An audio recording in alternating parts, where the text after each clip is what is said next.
dan di waktu-waktu terakhir.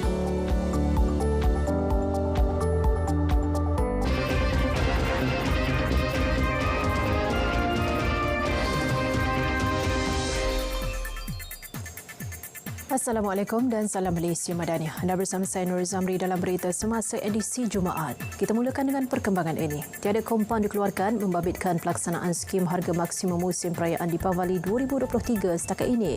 Dan menurut Ketua Pengarah Penguatkuasa Kementerian Perdagangan Dalam Negeri dan Kesedaran Hidup KPDN, Dato' Azman Adam, kesedaran pengguna yang lebih cana mengenai senarai harga barangan menjadikan peniaga lebih berhati-hati dan telus dalam membuat urus niaga. Ujarnya pihak KPDN turut melakukan pemeriksaan di dua sektor iaitu borong dan runcit dan mendapati peniaga juga lebih matang dan bertanggungjawab melakukan perniagaan. Beliau berkata demikian selepas menjadi tetamu di Selamat Pagi Malaysia di TV1. Tambahnya, selain melakukan pemantauan secara berkala dan mengejut, aduan dari pelanggan turut membantu KPDN menangani pelbagai isu. Dari Januari hingga 31 Oktober lalu, Kementerian telah menerima 35,709 aduan kepenggunaan. Jumlah itu menunjukkan trend peningkatan berbanding 29,125 aduan yang diterima sepanjang tahun lalu. Piko satelit Malaysia Space ANTD yang akan dilancarkan 12 November ini bakal menjadi demonstrasi teknologi mini satelit pertama negara. Menurut Dr. Nurlimi Emilia Ismail, Ketua Pegawai Eksekutif Spacechin bersama Universiti Sains Malaysia USM, fokus adalah kepada perniagaan pembuatan satelit kecil bagi mengurangkan kos pelancaran dan pembinaan. Ujarnya ia berfungsi mengambil data yang boleh digunakan untuk peladangan, pertanian, minyak dan gas, pengangkutan dan lain-lain sesuai aplikasinya dalam IoT atau lebih dikenali sebagai Internet of Things. Beliau berkata demikian selepas menjadi tetamu dalam program Selamat Pagi Malaysia di Wisma Berita Angkasa Puri. Turut bekerjasama Apa di Langit Kansad bagi melestarikan kesedaran angkasa raya kepada orang ramai yang ternyata memberi pelbagai manfaat. Pasukan Pendawaan mengesahkan telah menerima representasi dikemukakan bekas Menteri Besar Perlis Datuk Seri Azlan Man bagi mengkaji tuduhan mengemukakan tuntutan palsu 1.18 juta ringgit dan menerima hasil aktiviti haram AMLA 1.6 juta ringgit yang dihadapinya. Di mana pendakwa Raya Duralis Mat memaklumkan ia perlu diteliti dan ditaklimatkan peguam negara terlebih dahulu. Hakim Azra Alwi menetapkan sebutan semula kes pada 12 Januari tahun depan. Mahkamah turut menetapkan tarikh-tarikh perbicaraan pada 18 dan 19 Julai serta 1, 2 dan 19 hingga 23 Ogos tahun depan.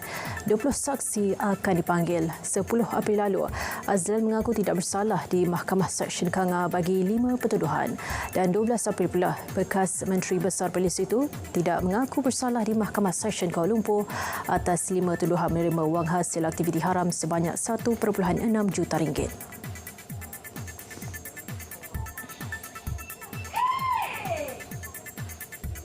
Sementara itu di Pulau Pinang, seorang buruh Indonesia dijatuhi hukuman penjara 10 bulan dan denda RM10,000 kerana didapati bersalah memiliki dan menggunakan kad pengenalan pemaslahatin tetap yang palsu. Dan berdasarkan fakta kes, beliau ditangkap sesudah menggunakan MyPR palsu untuk memasuki sebuah kilang bagi melakukan kerja berkaitan pembinaan. Semakar rekod menunjukkan nombor kad pengenalan MyPR itu milik seorang lelaki lain dan perbandingan kedua-dua cap jari tertuduh juga tidak sepadan. Muhammad Samsul Arifin Ahmad Zawawi memberitahu mahkamah tertuduh mengaku membeli MyPR palsu itu daripada rakannya di ibu negara pada tahun 2000 bagi mendapatkan kad perakuan Lembaga Pembangunan Industri Pembinaan Malaysia CIDB untuk bekerja sebagai buruh binaan. Tertuduh Suwardi 49 tahun membuat pengakuan itu di depan Hakim Ahsal Faris Ahmad Khairuddin. Pendakwaan dilakukan Pegawai Pendakwa Jabatan Pendaftaran Negara JPN Muhammad Samsul Arifin Ahmad Zawawi manakala tertuduh tidak diwakili peguam.